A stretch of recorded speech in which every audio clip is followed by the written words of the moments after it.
এই মুহূর্তে বাংলাদেশি পাসপোর্ট না থাকায় ওয়ান ওয়ে ট্রাভেল ডকুমেন্টস নিয়ে দেশে ফিরতে হচ্ছে তারেক রহমানকে।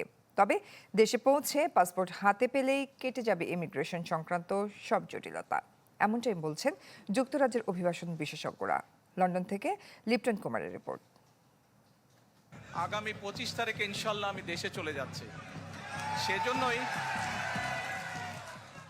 প্রায় 18 বছর লন্ডনে নির্বাসিত জীবন পার করে 25শে ডিসেম্বর বাংলাদেশের মাটিতে পা রাখবেন বিএনপির ভারপ্রাপ্ত চেয়ারম্যান তারেক রহমান। এরই মধ্যে তাকে স্বাগত জানাতে বাংলাদেশের সব প্রস্তুতি শেষ করেছে বিএনপি। নানা জল্পনা কল্পনার অবসান ঘটিয়ে অবশেষে ওয়ান ওয়ে ট্রাভেল পাস নিয়েই দেশে ফিরছেন তারেক রহমান। কেন তাকে এই পাস নিয়ে দেশে ফিরতে হচ্ছে জানালেন যুক্তরাজ্যের এই দুই অভিবাসন বিশেষজ্ঞ।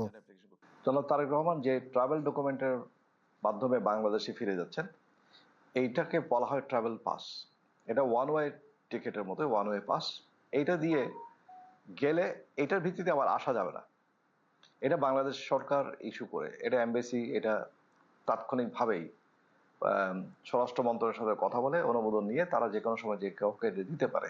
উনি যদি ফেরত আসতে হয় তাহলে ওনাকে হয় ওনার আগে যদি কোনো স্ট্যাটাস থেকে থাকে সেটার ভিত্তিতে উনি আসতে পারেন, অথবা ওর আগে ভিসা নিয়ে আসতে হবে।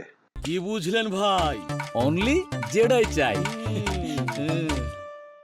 কারো যদি ব্রিটিশ পাসপোর্ট থাকে আর অন্য কোনো পাসপোর্ট না থাকে, উনি যদি বাংলাদেশে যেতে চান, সেক্ষেত্রে উনি ব্রিটিশ পাসপোর্টে নো ভিসা নিয়ে যেতে পারেন। সেই ক্ষেত্রে একই জিনিস বাংলাদেশি সিটিজেনশিপ প্রমাণ করতে হবে। এছাড়া আরো কিছু কিছু রিকোয়ারমেন্ট আছে, সেগুলি ফুলফিল করে উনি নো ভিসা নেবেন, বাংলাদেশে যাবেন। তারা বলছেন যুক্তরাজ্যের আইন অনুসারে কোনো ব্যক্তির ইমিগ্রেশন স্ট্যাটাস প্রকাশ করা হয় না। তাই তারেক রহমানের যুক্তরাজ্যের পাসপোর্ট আছে কিনা তা কেবল যুক্তরাজ্য সরকার আর তারেক রহমানই বলতে পারেন। উনি ব্রিটিশ সিটিজেন হয়েছেন কিনা এটা ওনার ব্যাপার, উনি জানবেন। অনেকে এখানে রাজনৈতিক আশ্রয় পাওয়ার পর সাধারণত 5 বছর পরে পার্মানেন্ট রেসিডেন্সিপ পান। পার্মানেন্ট রেসিডেন্সিপ পাওয়ার পর তারা 1 বছর পরে, যখন ইমিগ্রেশন কোনো রেস্ট্রিকশন থাকে না, ওই 1 বছর পরে তারা ব্রিটিশ সিটিজেনশিপের জন্য আবেদন করতে পারেন। উনি যাওয়ার জন্য বাংলাদেশি পাসপোর্ট নাই, সেই জন্য বাংলাদেশ হাই কমিশন থেকে উনি আবেদন করেছেন এবং প্রমাণ করেছেন উনি বাংলাদেশি নাগরিক। এই ট্রাভেল ডকুমেন্টসটা রিটার্ন করার জন্য ব্যবহৃত হয় না। সুতরাং আমরা বলতে পারি ওনার বাংলাদেশি পাসপোর্ট নাই, বা যিনি যাচ্ছেন ওনার বাংলাদেশি পাসপোর্ট নাই। থাকলে ট্রাভেল ডকুমেন্ট বা ট্রাভেল পাস দরকার পড়তো না। অভিবাসন বিশেষজ্ঞরা বলছেন দেশে গিয়ে বাংলাদেশের পাসপোর্ট হাতে পেলেই কেটে যাবে তারেক রহমানের ইমিগ্রেশন সংক্রান্ত সব জটিলতা।